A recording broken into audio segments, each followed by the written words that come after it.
Everyone, welcome back. It is time for another wrestling review. Back again is our main man, Campo.Reviews, who was marred by his absence last week, but is back and feeling better with us this week. If you missed yesterday's show where we did the New Japan All-Star Juniors tournament, make sure you go back and check that out. We also have a little tribute at the beginning of that episode to both Terry Funk and Bray Wyatt. And at the end, we tacked on Campo's thoughts of the G1 tournament. But tonight, it is not about G1. It is about New Japan, and it's also about Impact Wrestling. Our second one this year, we have Multiverse United 2, For Whom the Bell Tolls. The reason why it's called that, because it was in the same arena as the night before in the 2300 Arena in Philly, the old ECW bingo hall. So that's why they called it For Whom the Bell Tolls? Yeah, the Liberty Bell in Philadelphia. Oh, I just thought it was a dumb, like, Japanese style name for a No, pay-per-view. There was actually a reason behind the name. I was expecting to be called like Kiss King, Kiss Kiss Bang Bang, No Shoes Mike Bailey, Adventure Time. Adventure Time. That would have been a great title, but hey. I hate this desk so hard. Oh. So we'll start off with the pre-show. I always ask this, did you watch the pre-show? Yeah, I guess. Joe Henry Heath and Yuya Uemura. It's so funny because you ask me every time and I never know if I watched the pre-show. Okay, the pre-show was Joe Henry, Heath, and Yuya Joe Henry, I was there. Okay, against Taguchi, Master Wato, and Rocky Romero. Yeah, it's a good cast of people. It was okay. Yeah, it was fine. And at least Uemura was on the card. Yeah, the poor guy. Yeah. Hey, I got to see him on Saturday. He was there? The first match was Uemura against there were some matches? Oh, yeah. There were two matches. Did you have to pay? No, it was if you were at the CNE, it was there. Shit, I should have went to that. There was supposed to be 4 matches, but the other 2 got rained out. Okay. It was supposed to be the first match was Yuya Uemura against a local jobber, Reversal. Hardest name to say, by the way, yeah. Yuya Uemura. And the second match was actually really good. It had Bhupinder Gujar against Champagne Singh. Oh, no way. Yeah. And then Giselle Shaw was also supposed to wrestle that afternoon. I figured she would be there. Scott D'Amore's there. And Alex Shelley was supposed to wrestle in the main event. Oh, fuck off. Yeah. He was there. I didn't get to meet Shelley, but I saw him in passing and I yelled to Alex Shelley. He waved back. Okay, time out. We're talking about Impact, so we're just pausing this whole thing. We're going to talk about this for a second. So who else did you talk to? Just Scott D'Amore, Bhupinder Gujar, and I kind of just waved to Alex Shelley. So did you actually talk to Scott? Was he having a conversation? Oh, he was having a conversation. By and no. He was there. I was the only one that recognized Scott D'Amore, so I just thought, the hell with it. I walked up to him. Hey, Mr. D'Amore, blah, blah, blah. We just started chatting. We had a good 2-3 minute conversation. Oh, I'm surprised. I wish I went. Yeah, and he's a really nice dude. He's very friendly. He's very Canadian. He's very Canadian. Yeah. It was nice. He was talking to me we were talking about how we mentioned it in the other show that he's probably got the best women's division in North America. He knows how to have the best women's. And division. I told him that the ring announcer there, he agreed with me too because he was out there as well, and we were just having a little cool conversation. That's dope. Yeah. And Bhupinder Gujar, he's also a really nice dude. He's like, hey, he goes, you actually know he's Canadian too, right? No, he's from India. But I'm thinking of the other guy, the Bollywood boys. Champagne Singh is from Toronto, right? I think so, yeah. But and Gujar is another one. We've talked about Gujar on this show before too, and it's he's pretty good. I always liked him. Yeah, and I told him, I go, hey, you're one of the better up and coming talents they have there. If they utilized you, I said, if they utilized you a little bit more, you could have a really bright future with the company. He's someone who could benefit from winning the digital media championship. Yeah. And I said that to him flat out. I go, that's something that could benefit you. Maybe that's something for your future too. I go, I'm not telling you how to book your matches or whatever, but I go, I just feel like there's potential there that needs to be unlocked. And so you're saying we're going to get a job booking at Impact? Yes, we're going to get a job booking at Impact. But I did plug the channel to Bhupinder, so shout out if you're watching. Yeah, well, I honestly, it's no bullshit. I from the first match we saw with him, I was I really like this guy. Yeah, and it's true. He was he was a really nice dude. I was able to take a photo with both Bhupinder and and Scott D'Amore. So it's Shout cool. out to Impact. Shout out to Impact Wrestling. Like, they're doing good things. They're doing good things. I mean, I wish we could have went tonight. Yes. We're filming on Sunday, but there's clearly way too many things that we had to do. Yeah. I mean, the tickets are still valid tomorrow. It's 2 days? Yeah. They're doing the Impact TV tapings tomorrow night. No, bad. Work. No. Okay, yes. I have to work too. I start at like freaking 4 a.m. Yeah, bad. But with that, I mean, Joe Henry, Heath, and Uemura won. This wasn't really a heel face match, but it was a fun little match. Like, it was for what it was. It was good. It was fine. Yeah. And next we got Kenny King against Kanemaru for the Impact Digital Media Championship. This too was another decent match. Like, I'm not the biggest Kenny King fan, but I like Kanemaru. I really like Kanemaru. But the problem with matches like this is, like, I know this is kind of like a supplementary belt. This is not like right, and you're not going to give it to, but you're still not going to give it to a guy who's probably not going to show up to wrestle for a long time. Yeah. If this was like an AEW guy or something, I could see it. But like, it's like going into this, it's like, okay, I'm gonna, and I don't. Or even if it was a New Japan Strong person. Yeah. But I already don't want to watch Kenny King. Let alone a match where I already know that there's no chance of him losing. And if on the next pay-per-view we get Bhupinder Gujjar beating Kenny King, we know Scott D'Amore's watching. I would really like that. Kenny King doesn't, I don't think he needed to get put over. No, but he could, losing the belt, he could really put over someone younger and Uemura. That I would like to see either one of them. Yeah, he had a really good match. Like, he's a really good wrestler. Yeah. It was shocking to me. Nice. From the ring. It was shocking to me that was there a lot of people there? There was a good 40-50 people there. It was just outside the beer garden, right? So it's like literally in a it's parking... like where they do the concert things. Yeah. Okay, but it was literally next to the food building across from BMO Field. It was shocking to me that Uemura doesn't get more. I can't say his name, but he was like, he came in as a hot prospect. He's doing really well, but like New Japan just was like, yeah, whatever. Take him for a while. Yeah, it's like, because it's not even really an excursion for him. He's just basically like on loan. Yeah. Which I find odd, because like, I know he's not like Shota, but he's as good as Fujita. Yeah. But it's like, but you're just letting him go to Impact to do nothing. But anyway, sorry. But it was, like I said, it was a fun little match, and I have nightmares of the Okada run in TNA. In TNA, oh my god, and the Sonata run too. At least the Sonata run was a little bit better. Okada Sonata, and the Ishimori one was pretty good. Ishimori had a good run in Impact. Yeah, he's a little tank. Yeah. But with that, we're going to go into the main match proper. It was, we had, what do we have in the main match? We had Mao again. More Mao, please. Kevin Knight, Rich Swann, Yo, Kazarian, Bushi, Chris Sabin, and El Desperado in what they called an 8-man scramble match. I freaking like this match. This is the way you start a pay-per-view. Like, high energy, high speed. You get a bunch of cruiserweights. This was like your typical X Division match without having the X Division in play. Take notes, freaking people. I don't want to watch. I mean, mind you, there's a pretty good one that comes up, but I don't want to watch 10-man tags or 8-man tags. Just put everyone in the ring and let them wrestle, even whether it's tag or not. I would rather watch 6 people all fight each other and have no teams than watch like a 6-man tag or 8-man. Because I'm starting to enjoy trios matches. I'm sorry, House of Black has kind of like converted me into, and the House of Black against the Acclaimed. That was a good match tonight. Stop spoiling everything for me. I'm just saying this guy's a jerk. I just said it was a good match. That's all I said.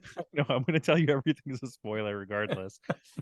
But this was fun. Chris Sabin goes over, which is right. Chris Sabin. Absolutely, because he needed this after that X Division debacle. Yeah. Rich Swann doesn't need it. Kevin Knight doesn't need it. I mean, Kazarian definitely doesn't need it, but he made other people look good in this match. Kazarian is like turning into like that guy. You know, like you need a good match. You just call him and he'll give you a good match, as long as it's not against Eddie Edwards. I mean, we just don't want to see Eddie Edwards or his wife. But well, speaking of which, Chris Sabin goes over, and our next match was Eddie Edwards and Moose, two of your favorite Impact stars, against Shane Haste and Zack Sabre Jr. Okay, I will say this.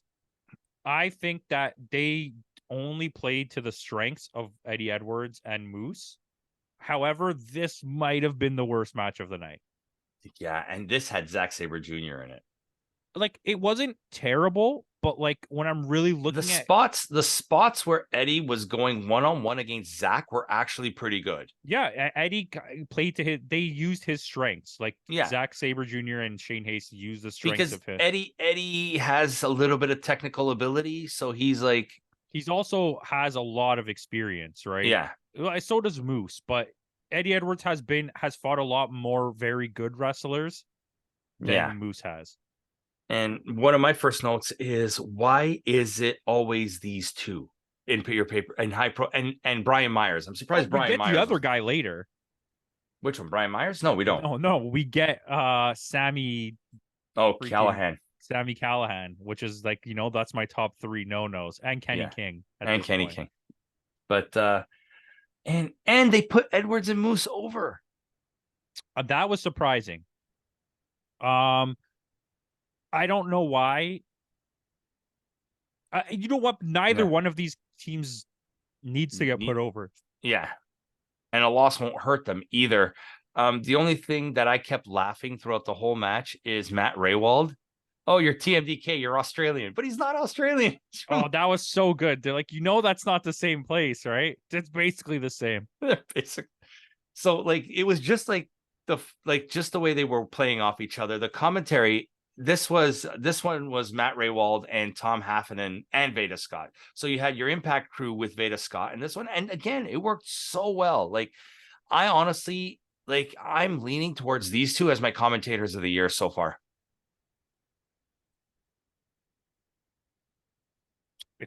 Maybe. Because they're just so good with each other. I don't want to say it. Yeah, it's probably. And Raywald does a good job. And listen, he played between the 2 nights of wrestling that we watched. He played. He was himself. A little bit heelish. Japan in the All-Star one. Here, he's like playing a character, kind of. Yeah, but it works. It works. It was like even the night before, he said with TMDK, "Oh, they're all Australian. It's the same thing." But I think he's solid, man. Yeah. What he called Fujita an honorary Australian. Yeah, he is. It's close enough. It's close enough. But yeah, I mean, I thought this was, like you said, this was the worst match on the card. Yeah, and it wasn't you say, we hate when we say it was the worst match, we don't saying it was a bad match. It was just, out of all the matches on this card, this one was the least. If I want to look at, I could call other matches on this card not good as well, but they at least had something entertaining about it that will keep you watching, right? Not every match needs to be a technical masterpiece, but they need to be entertaining. When the best part of this match is the commentating, there's something wrong. Yeah, and it's like, you know what? I don't even want to sit here and pretend like they're the worst wrestlers ever, because they're not. But like, just to have Eddie Edwards and Moose and Zack Sabre Jr. in a match, and the other guy, it's he will. I don't know. Sorry, I'm sorry, Shane Haste. Yeah. But it's just like, it should have been better than it was. Yeah. And like I said, it was surprising that Edwards and Moose go over. Up next, we have, this was great, Julia defending her strong women's championship against Giselle Shaw, Deonna Purrazzo, and Momo Kogo. Well, I freaking love Momo Kogo. Can we just Can we just get more of her? We are. I think we are. We definitely are. Like, she's very good. We'll explain what happened at the end of the match. And even Giselle Shaw, like, she is... No, I told you, she has completely stepped it up to a new level. She has become that, like, that person that's like, you need a good match. She's the Frankie Kazarian of the women's division. Yeah. Just put her in the match. She doesn't need to win or lose. No. Doesn't matter. But it's like, the fact that she was in that match and she's keeping up with the other 3 speaks volumes of how far Giselle Shaw has come. Big time. From when we started watching, it wasn't even that we thought she was bad. It was kind of like, we just don't, who are you kind of thing. Yeah. It's like, where'd you come from? In the main event scene. But then as you see it, And given the situation too, right, with her and Scott D'Amore, and even Yeah. but it's like she's not really getting favoritism. When you saw it play out after, you're No. like, okay, she's still willing to put everyone over. Yeah. She took the fall in this match, didn't she? I believe so, yeah. But Yeah. like there was some really good spots here. Yeah. I thought she was really good. Peraza's a beast. Yeah. She's Like, got to be like, I want to see a singles match between Julia and Peraza. you have to, and just call it the mob match or something. Yeah. The spaghetti match. Spaghetti match, a spaghetti western. Do it in LA. But yeah. I mean, Yeah, it was fun. I enjoyed it. This was a really good match. This was probably I would say maybe I wouldn't say it's maybe might be my favorite match of the night. I think right now, and this could be troubling. Well, I guess they're a big enough company, money wise and everything, that if something happens, New Japan will throw the money at Julia. But she's getting so good to the point where she literally can't do anything wrong. Her tag matches, when her little tag team girls, with Tekla, when little girls, you see it, are going up to Julia and know who Julia is in North America, that already speaks volumes. So she's already a role model to these little girls. It's a bit worrying though, like she's prime for poaching. I think this was also in a way a bit of a tryout. I would love to see her in Impact. I don't think she's gonna leave. I think they're gonna start them as good. New Japan's gonna throw whatever she wants. They wanted her, but I think Impact would be the best spot for her to flourish. Yes, but to make her name, it'd have to be AEW. And I think he's gonna be willing to throw a lot of money at her. But I think New Japan will pay for a person of her caliber. My worry is that she is. If she goes to AEW, she's gonna get lost. That WWE wants. Yeah. She's kind of cute. She has the skill. She's very tough, and she doesn't seem to have an ego. And they love getting Japanese women that they can like push like to the bottom of the card and keep them there until they need them. But we'll see. I mean, Julia is probably, but like I said, like Julia and Impact, I think would, for me personally, that's the best fit for her. Because she'll get lost in the shuffle in AEW unless they put her in. Naomi's the champion. Yeah, like I mean, there's not. The only other thing I could think of is have her in Ring of Honor or have her in NXT and just like absolutely crush those divisions. Just keep her in Stardom. That's what I want. Yeah. By the way, I don't know. Tam Nakano. Did they win the trios titles? She's still the trios champion, yeah. Julia is, right? Yeah. Okay. Because I saw a match where they looked like Natsupoi and Tam won a trios thing, but I guess it was just the match they won. It was that tournament, that 5-star or whatever. Oh, that's what it was? Yeah, yeah. 5-star GP or whatever it is. So, but this was a fantastic match. And we go from a fantastic match to a bit of a dud. Sami Callihan and Doki. And you know what though? Doki deserved better. Yeah, Doki. It was. You know what? I don't like to talk good about Sami Callihan, but this was still kind of fun. It was better than the Edwards. Just beat the crap out of each other. Yeah, I never seen Doki take like that do type of hardcore type of stuff. That was like very out of the box. Yeah. Oh, they found a Singapore cane. It's an ECW arena. It makes sense. He's doing the Sandman pose. They were both doing like ECW like poses. Did you notice that? Or like even little references? Yeah, Doki did the Tommy Dreamer, or he did the Raven pose. He did the. So it's I thought it was fun, man. And even Mao was doing like the RVD, like he did the. But it was like, at the same time, you're right. Doki didn't deserve that. No, and that win doesn't do anything for Sami Callihan. This is a win that maybe Doki should have taken. It would have done so much more for him to beat someone of Sami Callihan's caliber than Sami beating Doki. Popularity, let's say, not caliber. Yeah. Yeah, okay. It would have looked good for him beating a name like Sami Callihan, who's like pretty well known, well-established name. An established name is a good way to put it. Because the difference is, I don't know if the Impact people are watching the New Japan pay-per-views, but the New Japan people are probably watching the Impact pay-per-views. Yes. You know what I mean? Yeah, most likely for sure. Yeah, but I mean, this was okay. It's like I said, it wasn't as bad as that was I wouldn't call that match bad, but it was disappointing. Eddie Edwards and this one was at least enjoyable. They had some fun. It wasn't like a technical masterpiece or anything. And it didn't last very long either. So it was a little bit of fun. Yeah. Next we have a match that is contention for match of the night as well. We had Catch 22 against TMDK. Robbie Eagles, man, this guy. Why aren't they using him more? I told you this. He's like arguably the actual best light heavyweight or junior heavyweight they have. Yeah, but he's also got that charisma about him. He's also got like that character down. Like, you know what I mean? Like he also has a cool look. Like he just look at his little bandana on and like he's calling Fujita an honorary Australian because he's teaming up with Robbie Eagles. And I like that team too. Yeah. I like that they've split them into 3 tag teams now. Yeah. So it's like, and it's kind of like a wild, the Freebirds rule. Like you can team with this guy can team, like Fujita sometimes teams with Haste. He sometimes teams with the other guy. What's the other 2 guys' names? I can't remember. There's Shane Haste. Yeah. What's his name is also part of it. Bad Dude Tito. Yeah. And then there's one other guy. Mikey Nichols. There you go. Yeah. Because Mikey Nichols and Bad Dude Tito are a tag team. And then Shane Haste and Fujita.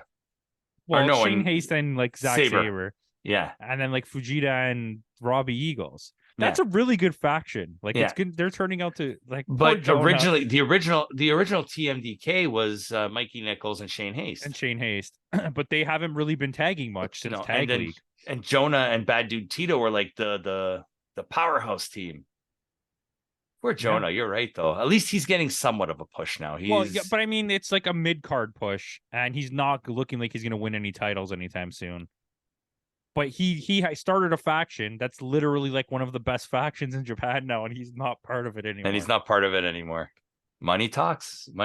But this was a fantastic match. Like Akira and TJP are like, they're the best junior tag right now out there. I said that. It sucks that they're not the champions. Yeah. But I mean, it plays out because of who the champions are right now. But I mean, they had a good run. Yeah. And they don't need it anymore at this point in their career. They're already win it again. Yeah. And like I said, this was another fun match. Like this is in competition. Like it's going to be hard to choose for me between these 2 matches for match of the night. There's another match too that comes I don't have to choose yet. Yeah. So no. I mean, Catch 22 go over. It doesn't hurt Robbie Eagles with the loss, and Francesca, Akira, and TJP are building up that momentum again to reface the War Dogs. Why was there a tag team match between 2 New Japan teams? I don't know. I never even noticed that till right now. Yeah. I'm going to take it though. I'm not going to say no. I'm not going to complain. It was a good match. Yeah. Next we go into our next match, which was Bullet Club. Basically all of them. Kenta, Austin and Bay. I love the card here. Like if you just showed me Connors, this on paper. And Finley against they called them the World. The only one that doesn't matter there is DKC, ELP, Josh Alexander, PCO, and Gorillas of Destiny, Tonga and Tongaloa.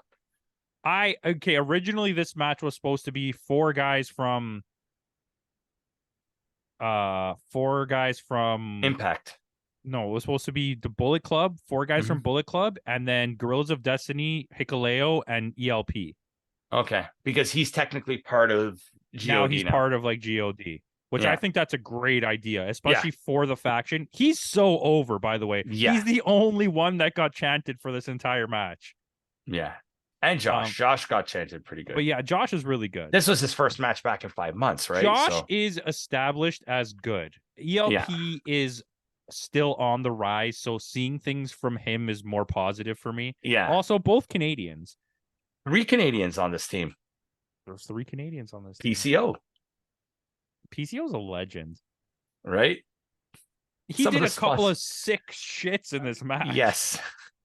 And not like physical duties. Like he did some crazy stuff. He took some duties. But this was like you said, neither of us are fans of these multi-man tag matches. Why was DKC here? I don't know. They needed a spot to fill in. Who could they have? They Maybe could have put someone couldn't make it or something. Maybe it was supposed to be Hikaleo. Gresham. I don't know who. Somebody definitely was supposed to be there and got hurt. Yeah. But I mean, I guess DKC was already there, so they just said, "Hey." And he's part of New Japan, so Yeah. But this was like you said, 12 men. But if it's a whole faction in a multi-man tag match, then that kind of, you know what I mean? It kind of makes it a little bit better. And it didn't last very long either. It was only a 15-minute match. I liked it. Yeah. I just getting when Kenta came, I was like, oh, Kenta's here. I like. Yeah. So at least Kenta is still part of this Bullet Club. I like the fact that this was the first time New Japan's Bullet Club is teaming with Impact's Bullet Club. Yeah, because we still don't know what the hell's going on with what's his name? The white guy? Jay White? No, Chase Owens. Chase Owens. I can't believe I forgot that. And we also haven't seen Bad Luck Fale in a long time. So I think they're starting to slowly phase out Bad Luck Fale. I mean, you should still keep him in the group. Just don't use him as often. Yeah. Just as the outside muscle kind of thing. Yeah. Or keep him in like those 6-man tag matches. Yeah. But this 12-man tag worked. I really enjoyed this. It had a lot of good spots. Like the outside spots were effective, but not over the top kind of thing. Like, the War Dogs, how they do their beatdowns and like all that kind of stuff. Like this was enjoyable. I actually enjoyed this match. Yeah, it was good. Not like the best match, but but I mean, for having this many people in the ring, and they did some good spots. ELP and PCO had some really good spots, and David Finlay went on like a rampage where he was like the only guy in the ring for Bullet just Club like destroying everybody. Yeah, but I'd like to see a tag team between ELP and PCO. Yeah, call it ELPCO. ELPCO, right? Scott D'Amore, call me, man. Like it would be like CMFTR. ELPCO. Yes, right? ELPCO. Yeah, there you go. See, but I mean, this was for what it was. Like it was a good match. So next we have our next match, which was a tag team match of Trey Miguel and Lio Rush against Takahashi and Mike Bailey. Lio Rush goes over in this match. So this sets up something interesting because the night before at the Junior All-Stars, Mike Bailey wins the tournament and calls out Takahashi. Now, Lio Rush gets the pin, who is I think he's your current X Division champion, isn't he? Mm-hmm. Right? Against the guy he beat. No, he beat Saban. Against another former champion, Trey Miguel. They're a team now. Yeah. And he's part of that with the other guy too, Wentz there. So, but he goes over Takahashi. So now you're going to get an interesting situation where Lio Rush is also going to go after Takahashi for the belt one more time, but this time as a heel. And Mike Bailey's like looking at Takahashi like, I'm getting the match. What's going on here? Like, you know what I mean? Like, and Takahashi was channeling his inner LA Knight. Yeah. Yeah. But he said yeah for like his entire walkout. Yeah. Yeah. But I mean, don't take that away, but I don't understand this booking. I don't either. Is Lio Rush part of Impact or is Lio Rush part of, I think he's still contracted to New Japan, right? I honestly don't know. But yeah, this is interesting because it's going to set up, this is what the booking I don't understand. So I don't know what's going to happen here. And is Trey Miguel still in the picture for the X Division Championship? Are we getting a rematch with Lio Rush and Chris Sabin?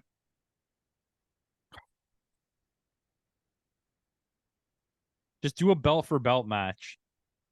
And double belts. The X Division and the light heavyweight, the junior heavyweight. Yeah, I wouldn't mind that. But I mean, this all in all, though, like even though it had some confusing things at the end, this was still a fun match. Yeah, it was. Next we go into our main event. Alex Shelley against Tanahashi. Yeah, no. This match was like 40 minutes. It was 20, but yeah. Like in my time, it was 40 minutes. 40. As good as Alex Shelley is, I don't think Tanahashi belongs in these high caliber matches anymore. Like, I get it that he's there because he's a name. Both shows he No, main evented. No, Tanahashi was at the junior show. No, he main evented Multiverse last time. Yes, he did. That's right. That's right. Against who? The other champ there. I can't remember. The other champ. Isn't that crazy? It's like, oh, we have a champion. Let's make them fight. Yeah, they has fight. But I can't remember now. I'm gonna look it up. But yeah, I mean, but like I said, Tanahashi, he's at that point right now that Tanahashi was against Mike Bailey. Oh yeah, it was against Mike Bailey. He wasn't a champion. No. But like enough Tanahashi. I get it. You think we're putting people over by fighting Tanahashi. No, beat Okada and then you can get put over. You won't because they won't let you beat Okada. But no, but I would have rather had Shelley versus Okada. I would rather have Shelley versus Sonata or Okada, Okada. Whereas tonight, Sonata is facing Jake something for the belt at Emergence. Yeah. Why we didn't go? Sonata's there? Yeah. Oh my god. I didn't know that. Sonata Okada. Yes. But I mean, yeah, I mean, for a show that I was having so much fun, you could see Tanahashi has lost more than just a step. Yeah, it's in this over. match. He cannot keep up. He could not keep up with Alex Shelley. Listen, you said this earlier, and it's like, I don't want to say things like this because saying things like this sound really sounds bad. Like we're bitter or something, but we're not. It isn't. But like when I'm watching so much wrestling, I don't want a G1 tournament with Tanahashi anymore. We said this on last night's video. I just don't. And I know. That's what I'm saying. And I feel bad just even thinking about that. But it's like, I'm watching these pay-per-views and I'm getting a main event with Tanahashi. Like, put him on at the beginning of the card like AEW did on the first match. Hide him in a tag match. Why is he always fighting the champion? I get it from a certain aspect, but I want to watch good matches, not name value. Not name value, because there's not even a story being told. It's just, oh, he's Tanahashi. He's fighting this guy. Yeah. And you're right, though. He main evented the last Multiverse United. Tanahashi will main event the Super Duper Beer Garden Festival if you pay him. If you pay him. Yeah. He has no morals at all anymore. He's just taking paydays. Mm-hmm. You had it also when he looks like he doesn't care when he wrestles anymore. No, he doesn't. It's just through the motions. I get it though. He's very safe and it's by the numbers at this point. And he's not going to hurt your wrestler. But look at Rev Pro did their pay-per-view this weekend and they had Shingo versus Will Ospreay. That's what I want to watch. Not Tanahashi. I would have loved to see Shingo versus Alex Shelley. Shingo versus Alex Shelley would have been great. By the way, Alex Shelley looks really good. He's doing very well. I'm very proud of him. Yeah. But Alex Shelley's doing great. Both, even Saban is on a good path as well. But like I said, this was good. The show itself was good. This main event kind of took the air out of the balloon a little bit, because as good as Alex Shelley is, you could see he had to take a step back in order to keep up with Tanahashi. He had to go down a rung. Yeah, to the second rope instead of the top rope. But for someone on Shelley's level who's your world champ, he shouldn't have to do that. It's funny, both companies are running with an outcast champion that nobody expected. Yeah, with Sonata on New Japan and But anyway, with that, the show's over. I gave you my score on the last show. What you go first on this one? What did we give the last one? 7-3 and 7-2? You gave it a 7-3. I gave it a 7-5. I think this was more polished as an event. Production, yeah. A 7-4. Yeah, I gave it the exact same score. I gave it a 7-4. I had a lot more fun with this one, But like I said, that extra point I took away because it's Tanahashi. Yeah, just give me 7-3 for this. You just Okay. sold me. You sold me on taking it down a point. Yeah, Yeah. because it was still good. I think All Stars was way more fun, but I think it didn't feel like a pay-per-view. It just felt like a really random event that was just a bunch of people smashed together in Yeah. matches. Where At this least we felt, got to see Mao back to back. yeah, this felt like a good, A solid offering a from solid Impact. offering, right? But it Yeah. just, you're right. That main event was poo-poo. Yeah. And And like I said, especially the fact that you had Alex Shelley and he had to slow himself down in order to keep yeah, pace with. man, He it's shouldn't have to. listen, they have a really good roster of wrestlers. I think a lot of the booking is well done. I think Scott D'Amore has a really good talent for telling stories, Yeah. especially in comparison to how bad the storylines have been in Impact. He has a lot of faith in kayfabe. Yeah. But I think a lot of the wrong wrestlers get pushed. It feels WWE-esque, where it's like, oh, I just kind of like this guy right now, so I'm going to give him a push when there's so much more talented wrestlers that Yeah. deserve real shots. And they're not, they don't have an overabundance of titles, so they're really compressed into these divisions of like how you're going to handle things. Yeah. So, I mean, not much else to say on this. It's just as good, but that because of that main event, I take it down a bit of a point. It's a good score. 7-3, Yeah. 7-4 is not It's like still a it good wasn't score. bad. Yeah. High sixes are a good score. Yeah. Is a decent score. Yeah. And we've very rarely given a bad score because I think wrestling just generally is in like its peak at this point. It is. It's the best it's been in 20, 25 years right now. There's so much to offer. There's so much to And watch. nobody's really sucking except AAA. Yeah. Well, I mean, they're and NWA for some reason. Yeah, NWA like fell off a cliff. Yeah. They had that one good show that we watched, and then that's it. Well, they also lost like a lot of their wrestlers. That's true. That's true. Yeah, other than that, I mean, next week we are going to have a whole bunch of reviews for you. We're going to have our all in, maybe even our all out review. We're going to have our emergence review and our payback review, maybe even next week. Is payback next week? Next Saturday. Oh, fuck off. Yeah. So all in was, as of filming, all in is filmed tonight. All and emergence is tonight as well. Payback is Saturday and all out is Sunday. All right, well, we gotta do what we gotta do. And then we also have Impact's Victory Road on September the 8th and their special 1000th show on the 9th of September. All right, well, we'll get there when we get there. And then we take a break. We're going to skip the state for August because we did the state kind of right at the end of July. And then there's a bit of a lull in September. So make sure you tune in mid-September for our State of Wrestling.